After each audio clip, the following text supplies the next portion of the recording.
They beat the out of me. I think I deserved, at least 95% of the beatings. I used to always fought back. I wasn't always successful, but I always fought back. Tyson was sent to a detention center 100 miles from Brooklyn, not far from a town called Catskill, where an old boxing legend toiled in obscurity in a gym above a local police station. I go, listen, that's it. No, do it the other way. Customato had turned around street kids before. He had trained the youngest heavyweight champion ever, Floyd Patterson. We get a phone call from this Bobby Stewart, who was an amateur fighter, and he was a guard in a correctional facility. He called Cuss one day and said, I got this young kid up here who never boxed or nothing, doesn't know anything, but he gets in trouble. I was wondering if you and Teddy would take a look. I met this white guy. He was strange, a little odd, and he started saying things like, wow, you could be the greatest fighter ever lived, and you're great. I'm thinking he's like some old pervert guy. I'm saying, okay, cool. I knew Cuss was thinking, wow, I got somebody to be young about again, to have some hope. But Cuss didn't want to wait. He was an older man who years earlier had fame, but didn't have it for a long time, had money, but didn't have it for a long time. And now he saw a chance to have it again, but he wasn't young, and he had to speed it up.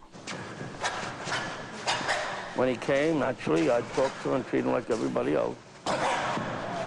He had to go through the same thing of preparing about the mind and the body and so forth and so on.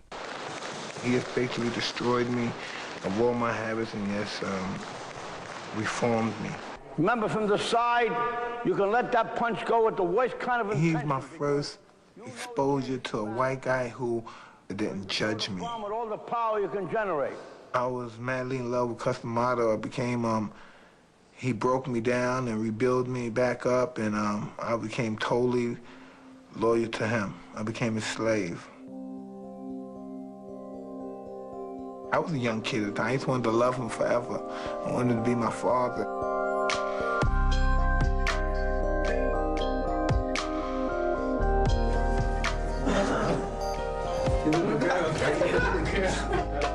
Who's that from the cuss machine? He the dog. Meat looks good. Good, good. She always makes very good meatloaf. I don't have any meatloaf. It's the second time these two men have fought. In their first fight, November 25th, 1938 at Madison Square Garden in New York. It's a good fight. Be champ of the world someday. Just keep your mind where it's supposed to be. Each week I teach him something new. First week I teach him how to slip punch. Second week I teach him how to weave hooks. Each time he come back, you could see he learned real fast because he was interested. Straight over, it's nice and straight. Cuz had it in his mind to make sure he concentrated on the most evident thing, that he could punch and he was going to be a knockout artist.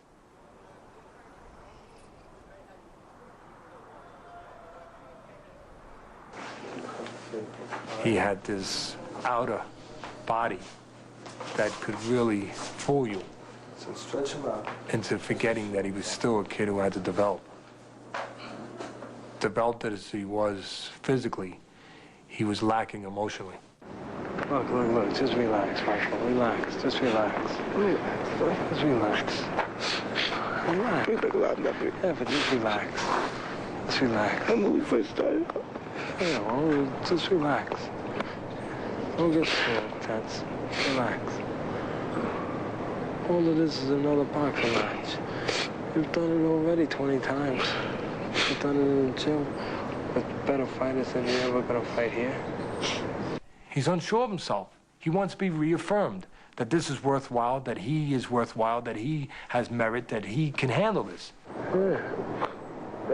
I'm like Tyson. Anybody likes me. Yeah, everyone likes you now. That's right. You have reason to be proud. I feel an affection for him. That I want him to be okay. I want him to not just win physically, but win emotionally. I want him to be able to get through this. Let's go get ready for a fight. Come on. I was just 15. This is the first big time event. I'm emotionally afraid. I'm a street kid. I'm used to pulling out my gun at people, and now I'm getting ready to fight a guy head up with rules now. He might beat my ass. This white boy might beat the out of me because of the popular. You don't know your doesn't matter about you being big, strong, or not. You fighting a skinny white boy. This is a disciplined sport.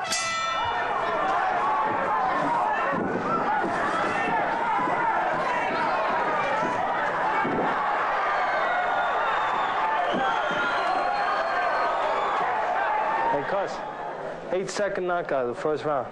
8-second knockout. The right hand. The official came over to him and said, you just set a record. Fastest knockout ever.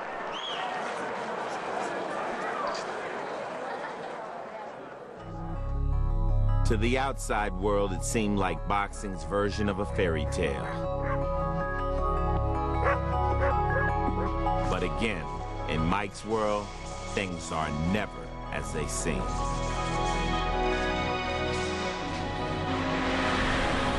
Tyson started having problems in school with kids and with teachers and getting in trouble.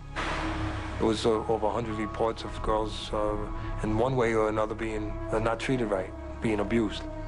That stuff was kept quiet because Cuz had some meetings with people in the school and convinced them that Tyson was going to make the town famous.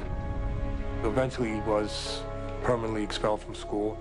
Cuz told him that, hey, if they kick you out, don't worry about it, I'll get you a tutor. And the problem was he didn't get him a tutor, he didn't get his GED, because they didn't care about it. You know, I mean, he was knocking guys out.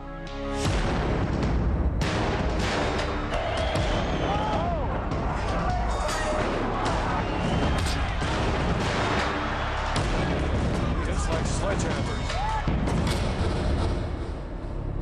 I'm feeling real white and happy. It was ironic because my mother was sick.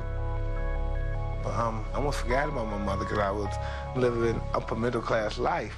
I'm in my white world. And then Cuz tells me about my mother's situation with the cancer, and I don't understand it.